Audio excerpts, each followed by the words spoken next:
स्वागत है आप सभी का आपके अपने चैनल पर। और आज के इस वीडियो में हम लोग करंट अफेयर के कुछ महत्वपूर्ण प्रश्न डिस्कस करने वाले हैं। जैसा कि पिछली वीडियो में हम लोगों ने 51 क्वेश्चन जो है कवर कर लिया था, और आज की इस वीडियो में हम उसके आगे के क्वेश्चंस को क्या करेंगे, कवर करेंगे। तो यदि आप चैनल पर पहली बार आए हैं तो चैनल को सब्सक्राइब कर लेंगे, बेल आइकन को प्रेस कर लेंगे ताकि आने वाली सभी वीडियो की नोटिफिकेशन आपको मिलती रहे। वीडियो पसंद आए तो वीडियो को लाइक शेयर जरूर करिएगा। देखिए, पिछली वीडियो में हम लोगों ने 51 क्वेश्चन कर लिया था। अब 52 क्वेश्चन से और आगे बढ़ेंगे, और कोशिश यही रहेगी कि 3 से 4 वीडियो में आपको पूरा करंट अफेयर पढ़ा दिया जाए। तो देखते हैं आज के सेशन का 52वां क्वेश्चन जो हमारा है, यानी कि 51 के बाद 52वां क्वेश्चन है। Solar mission Aditya L1 Lagrange point पर कितने दिनों में पहुंचा था? ये पहुंचा था 126 दिनों में, इसलिए ऑप्शन डी इस प्रश्न का क्या हो जाएगा, सही आंसर हो जाएगा। 53 क्वेश्चन देखेंगे। निम्नलिखित में से कौन सा शहर अंतर्राष्ट्रीय पतंग महोत्सव 2024 की मेजबानी करेगा? तो इसकी मेजबानी किया था अयोध्या ने। जैसा कि आप सभी को पता है कि 22 जनवरी 2024 को अयोध्या में राम मंदिर का क्या किया गया था, उद्घाटन किया गया था। और राम मंदिर के उद्घाटन के ठीक पहले जो है मकर संक्रांति पड़ती है, और मकर संक्रांति एक ऐसा पर्व है जिस मौके पे हम लोग क्या करते हैं, पतंग उड़ाते हैं। ठीक है, एक हमारे वहाँ एक रीति है, एक रिवाज है कि हम लोग क्या करते हैं, मकर संक्रांति के पर्व पर पतंग उड़ाते हैं। ठीक है, तो इसी के उपलक्ष्य में क्या किया गया था, अंतर्राष्ट्रीय पतंग महोत्सव का आयोजन किया गया था। कहाँ पे किया गया था? अयोध्या में किया गया था। ऑप्शन डी इस प्रश्न का सही आंसर हो जाएगा। आगे क्वेश्चन है 54 क्वेश्चन। हाल ही में शिक्षा मंत्रालय ने प्रेरणा एक अनुभवात्मक शिक्षण कार्यक्रम कहाँ शुरू किया? यह शुरू किया गया है गुजरात राज्य में। ऑप्शन बी इस प्रश्न का सही आंसर हो जाएगा। आगे देखेंगे क्वेश्चन नंबर 55। क्वेश्चन नंबर 55 हमारा है, भारतीय सेना के 30 युवाओं को भारतीय सेना के सुपर 30 प्रोग्राम के तहत अफसर बनने की ट्रेनिंग दी जाएगी।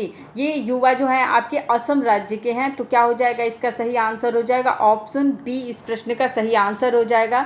आगे क्वेश्चन देखेंगे। क्वेश्चन है, अखिल भारतीय रबर उद्योग संघ के अध्यक्ष के रूप में किसे चुना गया? तो चुना गया है शशि सिंह को। ऑप्शन डी इस प्रश्न का सही आंसर हो जाएगा। 57 क्वेश्चन हमारा है, भारत के विदेश मंत्री डॉक्टर एस जयशंकर ने किस देश में गुटनिरपेक्ष आंदोलन नाम शिखर सम्मेलन में भारत का प्रतिनिधित्व किया? तो इसका जो सही आंसर हो जाएगा, इस बार का जो नाम शिखर सम्मेलन था, गुटनिरपेक्ष आंदोलन शिखर सम्मेलन जो था, ये युगांडा में आयोजित किया गया था। तो भारत का जो प्रतिनिधित्व है एस जयशंकर कहाँ पे किए? युगांडा में किए। सी ऑप्शन इस प्रश्न का सही आंसर हो जाएगा। और यह नाम शिखर सम्मेलन का 19वां संस्करण था। ठीक है, और 19वां शिखर सम्मेलन कहाँ पे किया गया? युगांडा में किया गया। ठीक है, इसे भी आप ध्यान में रखेंगे। अगला क्वेश्चन है 58 क्वेश्चन। संयुक्त राज्य अमेरिका ने हमारे पारिस्थितिकीय तंत्र में पक्षियों के महत्व के बारे में जागरूकता बढ़ाने के लिए 5 जनवरी को राष्ट्रीय पक्षी दिवस के रूप में घोषित किया है। कब किसे किया है? 5 जनवरी को राष्ट्रीय पक्षी दिवस के रूप में घोषित किया गया है। ठीक है, तो यदि क्वेश्चन पूछ ले कि राष्ट्रीय पक्षी दिवस कब मनाया जाएगा या मनाया जाता है, तो आप आंसर देंगे 5 जनवरी को। 59 क्वेश्चन है, हाल ही में किसने भारतीय मोबिलिटी ग्लोबल एक्सपो 2024 का लोगो और बुकलेट लॉन्च किया? इसे लॉन्च किया है पीयूष गोयल ने। ऑप्शन ए क्या हो जाएगा, इस प्रश्न का सही आंसर हो जाएगा। आगे बढ़ेंगे, अगला क्वेश्चन देखेंगे। क्वेश्चन नंबर 60 है, नेशनल असेट रिकंस्ट्रक्शन कंपनी के एमडी और सीईओ के रूप में किसे नियुक्त किया गया? पी संतोष को नियुक्त किया गया है। ऑप्शन बी इस प्रश्न का सही आंसर हो जाएगा। पी संतोष को नियुक्त किया गया है। ये क्या है, केनरा बैंक के मुख्य महाप्रबंधक रह चुके हैं। ठीक है, आगे क्वेश्चन है 61वां क्वेश्चन हमारा है, पृथ्वी का घूर्णन दिवस प्रत्येक वर्ष मनाया जाता है। 8 जनवरी को पृथ्वी का घूर्णन दिवस मनाया जाता है। अगला क्वेश्चन है 62 क्वेश्चन हमारा है, बंगाल की खाड़ी में कृष्णा गोदावरी बेसिन गहरे सागर परियोजना का संचालन किसके द्वारा किया जा रहा है? तो ये संचालन जो है आपका किया जा रहा है ओएनजीसी के द्वारा किया जा रहा है। ऑप्शन सी जो हो जाएगा इस प्रश्न का सही आंसर हो जाएगा। इसके बाद हम अगला क्वेश्चन देखेंगे। 63 क्वेश्चन हमारा है, अमृत विरासत क्षमता निर्माण योजना के अंतर्गत प्रशिक्षण कार्यक्रम किस झील झील पर आयोजित है। ठीक है, तो ये जो आयोजित है ये चिल्का झील पर आयोजित है। किस पे आयोजित है? चिल्का झील पर आयोजित है। अच्छा, ये क्वेश्चन सीधे आपसे पूछ भी सकता है कि चिल्का झील किस राज्य से संबंधित है, तो ये ओडिशा राज्य से संबंधित है। ठीक है ना, चिल्का झील जो है ये किससे संबंधित है? ओडिशा राज्य से संबंधित है। ठीक, आगे देखिए अगला क्वेश्चन है, केंद्रीय मंत्री अमित शाह ने किस शहर में 98वें डीजीएसपी आईजीएसपी सम्मेलन 2023 का उद्घाटन किया? तो यह उद्घाटन जो है जयपुर में किया गया। ऑप्शन 20 प्रश्न का सही आंसर हो जाएगा। अगला क्वेश्चन है, केंद्रीय बंदरगाह, जहाज रानी और जल मार्ग मंत्री सबानंद सोनोवाल ने किस शहर में पहली अंतर्देशीय जलमार्ग विकास परिषद की बैठक की अध्यक्षता की? ठीक है, तो इन्होंने अध्यक्षता की कोलकाता की। ऑप्शन 20 प्रश्न का क्या हो जाएगा? सही आंसर हो जाएगा। आगे क्वेश्चन है 66 क्वेश्चन हमारा है, विज्ञान भवन नई दिल्ली में प्रधानमंत्री भारतीय जन औषधि केंद्र के रूप में प्राथमिक कृषि ऋण समितियों पर राष्ट्रीय पैक्स मेगा कॉन्क्लेव की अध्यक्षता किसने की? तो इसकी अध्यक्षता जो है अमित शाह ने की। ऑप्शन डी जो हो जाएगा इस प्रश्न का सही आंसर हो जाएगा। 67 क्वेश्चन है, संयुक्त अरब अमीरात में एक ही संगीत कार्यक्रम के दौरान सबसे अधिक भाषाओं को गाने का नया विश्व रिकॉर्ड स्थापित करके किसने संगीत इतिहास में अपना नाम दर्ज किया? तो इसके लिए इनका नाम जो है गिनीज बुक में दर्ज किया गया है। इनका नाम है सुचेता सतीश। सुचेता सतीश ने क्या किया है? कुल 140 भाषाओं में संगीत का गायन किया है। 140 भाषाओं में इन्होंने संगीत का गायन किया और इस अभूतपूर्व प्रस्तुति के लिए इनका नाम जो है गिनीज बुक में दर्ज किया गया है। ऑप्शन ए इस प्रश्न का सही आंसर हो जाएगा। अगला क्वेश्चन है 68 क्वेश्चन, एशियाई विकास बैंक के कार्यकारी निदेशक के रूप में किसे नियुक्त किया गया है? इस प्रश्न का सही आंसर हो जाएगा विकासशील को नियुक्त किया गया है। ऑप्शन ए इस प्रश्न का सही आंसर है। क्वेश्चन है क्वेश्चन नंबर 69, किस कंपनी और स्टैनफोर्ड यूनिवर्सिटी ने द्वि-मैनुअल टेली ऑपरेशन के लिए कम लागत वाला open source hardware system mobile Aloha पेश किया है? तो इसे पेश किया है option D Google meet mind ने। ठीक है, तो इसका जो सही आंसर हो जाएगा ऑप्शन डी हो जाएगा। आगे क्वेश्चन हमारा है क्वेश्चन नंबर 70, गोल्डन ग्लोब्स 2024 का सर्वश्रेष्ठ निदेशक मोशन पिक्चर का पुरस्कार किसने जीता?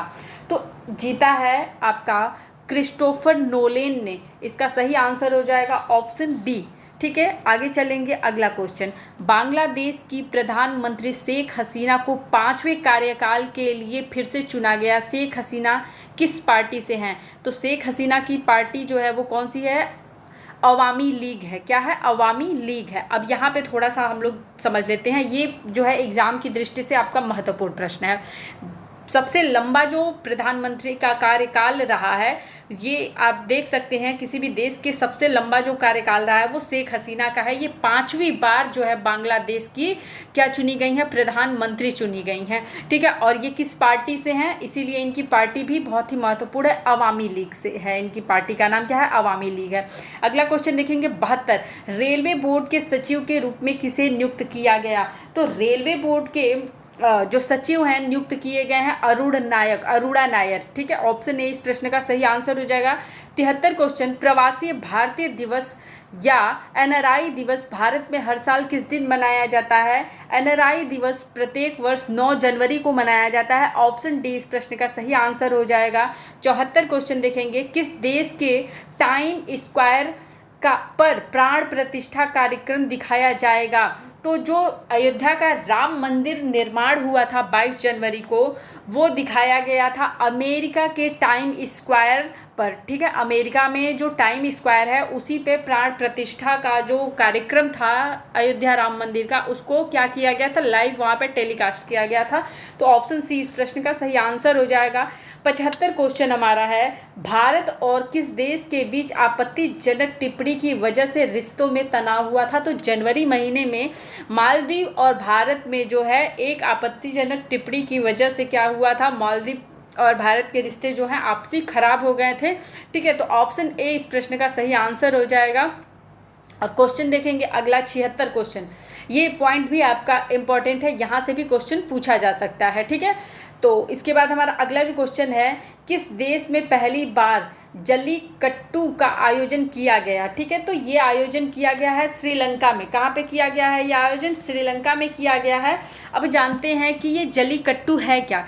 जल्लीकट्टू एक परंपरा है जो कि कहाँ पे मनाई जाती है? तमिलनाडु में मनाई जाती है। जैसे कि पोंगल जो होता है तमिलनाडु में सेलिब्रेट किया जाता है, और पोंगल जो महोत्सव मनाते हैं तमिलनाडु में, उसी का एक हिस्सा है जिसमें क्या किया जाता है? जल्लीकट्टू का भी आयोजन किया जाता है। जल्लीकट्टू क्या है? सांडों को बस में करने का एक खेल है, जिसमें क्या किया जाता है, कई सारे लोग मिलकर के क्या करते हैं, सांड मतलब बैल, ठीक है। जैसा कि वुल आप देखते हैं बहुत सारी मूवीज़ वगैरह में आप देखते होंगे कि ये जो आयोजन है ये किया जाता है सांडों का, और उसमें बहुत सारे लोग क्या करते हैं, उसको वश में करने की कोशिश करते हैं। तो ये एक परंपरा है, एक रीति रिवाज है जिसका आयोजन किया जाता है। और तमिलनाडु में ये आयोजन कब किया जाता है? पोंगल त्योहार के टाइम पे किया जाता है, ठीक है। और ये भी क्वेश्चन आ सकता है कि पोंगल कहाँ का त्यौहार है? तो पोंगल जो है ये त्यौहार कहाँ का है? तमिलनाडु का है। आगे क्वेश्चन देखेंगे 77। भारत और किस देश ने हाइड्रोकार्बन क्षेत्र में सहयोग करने के लिए समझौता ज्ञापन पर हस्ताक्षर किया है? तो इस प्रश्न का सही आंसर हो जाएगा युगाना। ऑप्शन सी इस प्रश्न का सही आंसर हो जाएगा। भारत और युगाना हाइड्रोकार्बन क्षेत्र में सहयोग के लिए एक क्या किया है? साझा ज्ञापन पे क्या किया है? हस्ताक्षर किया है। ऑप्शन सी इस प्रश्न का सही आंसर होगा। अगला जो क्वेश्चन हमारा है, 2024 में कितने राज्यसभा सदस्य सेवानिवृत्त होंगे? सेवानिवृत्त मतलब यानी कि उनका कार्यकाल समाप्त हो जाएगा, ठीक है। इस प्रश्न का सही आंसर हो जाएगा आपका ऑप्शन सी, 68 कुल आपके राज्यसभा के जो सदस्य हैं वो सेवानिवृत्त हो रहे हैं। ऑप्शन सी इस प्रश्न का सही आंसर है। इसके साथ साथ आपको ये भी ध्यान में रखना है कि राज्यसभा की अधिकतम सीट संख्या कितनी होती है, लोकसभा की अधिकतम सीट संख्या कितनी होती है, राज्यसभा में कुल कितने मेंबर हैं, ये सारे क्वेश्चंस आपको याद में रखना। उत्तर प्रदेश की लोकसभा सीट कितनी है, बिहार की लोकसभा सीट कितनी है, क्योंकि अक्सर एग्जाम में ये सीटें पूछ ली जाती हैं, ठीक है। 79 क्वेश्चन देखेंगे हम। 79 क्वेश्चन हमारा है, निम्नलिखित में से कौन सा राज्य में फार्मा पार्क स्थापित करेगा? तो उत्तर प्रदेश जो है अपने राज्य में राज्य फार्मा पार्क जो है आयोजित किया है। ऑप्शन ए इस प्रश्न का सही आंसर हो जाएगा। 80 क्वेश्चन है, निम्नलिखित में से किस राज्य में गंगा सागर मेला शुरू किया गया है? तो गंगा सागर मेला जो है ये आपका पश्चिम बंगाल में शुरू किया गया था जनवरी महीने में। ऑप्शन बी जो हो जाएगा इस प्रश्न का सही आंसर हो जाएगा। अगला क्वेश्चन है, विश्व हिंदी दिवस हर साल 10 जनवरी को मनाया जाता है। अब यहाँ से आप लोग एक थोड़ा सा क्वेश्चन ध्यान में देखेंगे। देखिए 14 सितंबर को आपका क्या मनाया जाता है? राष्ट्रीय हिंदी दिवस मनाया जाता है। 14 सितंबर को राष्ट्रीय हिंदी दिवस मनाया जाता है, ठीक है। क्यों मनाया जाता है? क्योंकि 14 सितंबर को ही क्या किया गया था, हिंदी को 22 भाषाओं के अंतर्गत क्या किया गया था, राजभाषा का दर्जा दिया गया था, ठीक। अब दूसरी चीज़ ये आती है कि हम राष्ट्रीय हिंदी दिवस मनाते हैं 14 सितंबर को, ठीक है, और विश्व हिंदी दिवस मनाया जाता है 10 जनवरी को, ठीक है। तो दोनों ही पॉइंट आपको ध्यान में रखना है। अब कह रहा है कि 10 जनवरी को मनाया गया। अब विश्व हिंदी दिवस का जो थीम था वो क्या था? तो विश्व हिंदी दिवस का थीम या विषय था हिंदी पारंपरिक ज्ञान और कृत्रिम बुद्धिमत्ता को जोड़ना, यानी कि आर्टिफिशियल IQ जो है उसको जो है पारंपरिक हिंदी ज्ञान से जोड़ना, ठीक है। ऑप्शन बी इस प्रश्न का क्या हो जाएगा? सही आंसर हो जाएगा। इसके बाद आगे बढ़ेंगे। क्वेश्चन नंबर हमारा क्या है? 82। जी राम मोहन राव को 3 वर्षों के लिए निम्नलिखित में से किस संगठन का कार्यकारी निदेशक नियुक्त किया गया है? तो इनको सेबी का कार्यकारी नियंत्रक नियुक्त किया गया है। ऑप्शन डी इस प्रश्न का सही आंसर हो जाएगा। 83 क्वेश्चन है, निम्नलिखित में से किस देश के संरक्षण और पारिस्थितिकीय संतुलन के प्रति अपनी प्रतिबद्धता को रेखांकित करते हुए आधिकारिक तौर पर हिम तेंदुए को अपना राष्ट्रीय प्रतीक घोषित किया है? तो किर्गिस्तान ने घोषित किया है अपना राष्ट्रीय प्रतीक पशु, ठीक है। तो यहाँ पे क्या हो जाएगा? प्रतीक घोषित किया है किसने? किर्गिस्तान ने। तो ऑप्शन डी इस प्रश्न का सही आंसर हो जाएगा। 84 क्वेश्चन है, राजस्थान की 23 वर्षीय दिव्यकृति सिंह राठौर को राष्ट्रपति द्रौपदी मुर्मू ने प्रतिष्ठित अर्जुन पुरस्कार से सम्मानित किया। ये ध्यान में रखेंगे, अर्जुन पुरस्कार से वह किस खेल के लिए पहली भारतीय महिला अर्जुन पुरस्कार विजेता है? मोस्ट इंपॉर्टेंट प्रश्न है, इसको ध्यान में आप लोगों को रखना है, एकदम मोस्ट इंपॉर्टेंट प्रश्न है। क्या है? घुड़सवारी खेल इनका था। क्या था? घुड़सवारी था। और ये भारत की पहली ऐसी महिला हैं कि घुड़सवारी के लिए इनको क्या दिया गया? अर्जुन पुरस्कार से सम्मानित किया गया है। ठीक है, इसको आप लोग ध्यान में रखेंगे। क्वेश्चन किसी भी तरीके से पूछ सकता है, आपको ध्यान में रखना है सभी क्वेश्चंस के पॉइंट को ध्यान में रख करके। 85वां क्वेश्चन हम देखेंगे। 85 क्वेश्चन हमारा है, भारत ने लघु उपग्रह परियोजना के लिए किस देश के साथ एक समझौता ज्ञापन पर हस्ताक्षर किया है? ठीक है, तो इस प्रश्न का सही आंसर हो जाएगा ऑप्शन डी, मॉरिशस के साथ में समझौता ज्ञापन पर हस्ताक्षर किया है। अगला क्वेश्चन है, नई दिल्ली में कला महोत्सव 2024 का आयोजन किस मंत्रालय ने किया था? शिक्षा मंत्रालय ने किया था। ऑप्शन डी इस प्रश्न का सही आंसर हो जाएगा। अगला क्वेश्चन है क्वेश्चन नंबर 87, किस राज्य सरकार ने अनुसूचित जाति और अनुसूचित जनजाति के छात्रों के लिए मुफ्त प्रशिक्षण मॉड्यूल प्रदान करने के लिए योगी श्री योजना शुरू की है? तो ये योजना शुरू की गई है पश्चिम बंगाल में। ऑप्शन बी इस प्रश्न का सही आंसर हो जाएगा। आगे क्वेश्चन देखेंगे, क्वेश्चन नंबर 88। क्वेश्चन नंबर 88 है, रेलवे बोर्ड के सदस्य के पद पर किसे नियुक्त किया गया? इस प्रश्न का सही आंसर हो जाएगा ऑप्शन बी, सीमा कुमार को नियुक्त किया गया। अगला क्वेश्चन है 89 क्वेश्चन हमारा है, एलिजाबेथ बोर्न के इस्तीफे के बाद गैब्रियल अटल को किस देश का नया प्रधानमंत्री नियुक्त किया गया है? फ्रांस का नियुक्त किया गया है। और गैब्रियल अटल जो हैं ये सबसे युवा प्रधानमंत्री चुने गए हैं।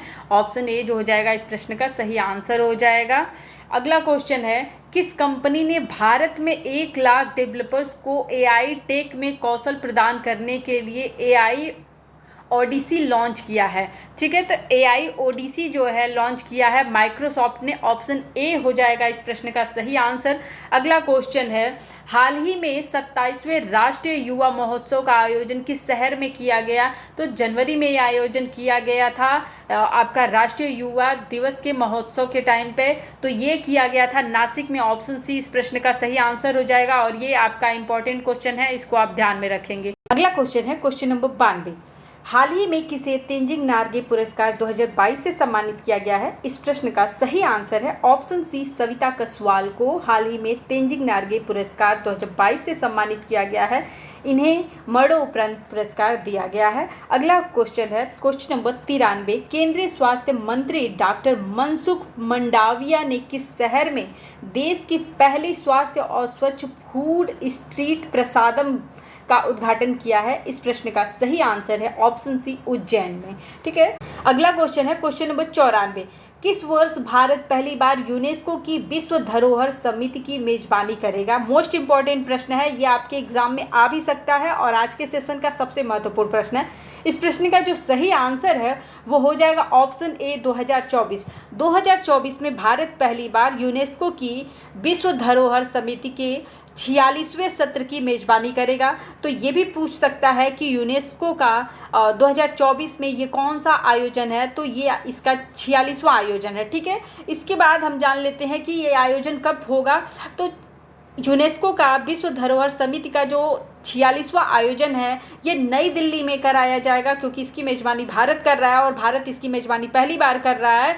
और इसका जो आयोजन है 21 जुलाई 2024 से 31 जुलाई 2024 के मध्य में कराया जाएगा, जो कि नई दिल्ली में होगा।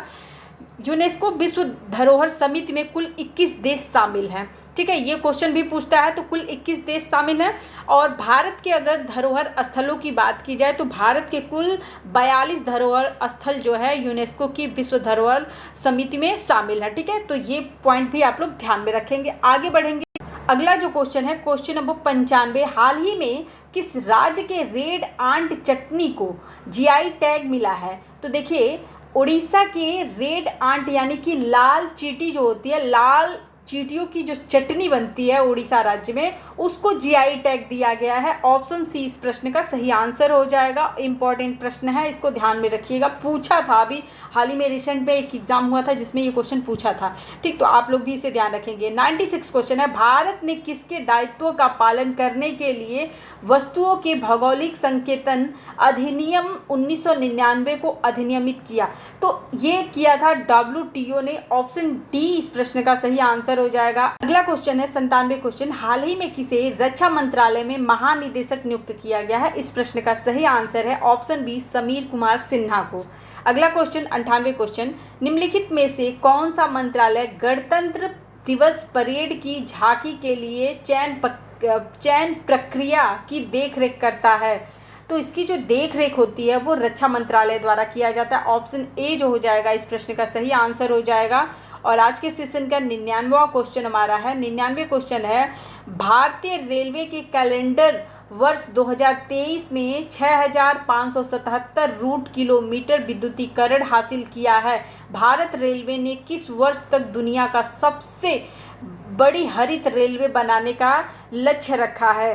तो भारत ने जो है 2030 तक दुनिया का सबसे बड़ा हरित रेलवे बनाने का लक्ष्य रखा है। इंपॉर्टेंट प्रश्न है, ऑप्शन डी इस प्रश्न का सही आंसर हो जाएगा। अगला क्वेश्चन है, किस देश ने यूनाइटेड कप खिताब 2024 जीता? इस प्रश्न का सही आंसर है ऑप्शन डी, जर्मनी ने। इसके बाद 101वां क्वेश्चन है, स्वच्छ सर्वेक्षण पुरस्कार 2023 में इंदौर और सूरत भारत के सबसे स्वच्छ शहर हैं। यह 5वीं बार है जब इंदौर ने भारत का स्वच्छ शहर का पुरस्कार जीता है, यानी कि लगातार 5वीं बार इंदौर भारत के सबसे स्वच्छ शहर की होड़ में है। सबसे पहले स्थान पे जो है हमेशा कौन सा शहर आता है? इंदौर आता है। तो आप लोगों को यदि आज का ये वीडियो पसंद आया तो वीडियो को लाइक शेयर जरूर करिएगा। यदि आप इस वीडियो से संबंधित किसी भी प्रकार का कोई भी प्रश्न पूछना चाहते हैं तो कमेंट में बताइएगा, आपके प्रश्नों का जवाब आपको दिया जाएगा। और जल्द से जल्द कोशिश किया जा रहा है कि आपका करंट अफेयर का जितना भी क्वेश्चन है आप लोगों को पढ़ा दिया जाए। वीडियो यहीं पे समाप्त किया जा रहा है। वीडियो देखने के लिए धन्यवाद।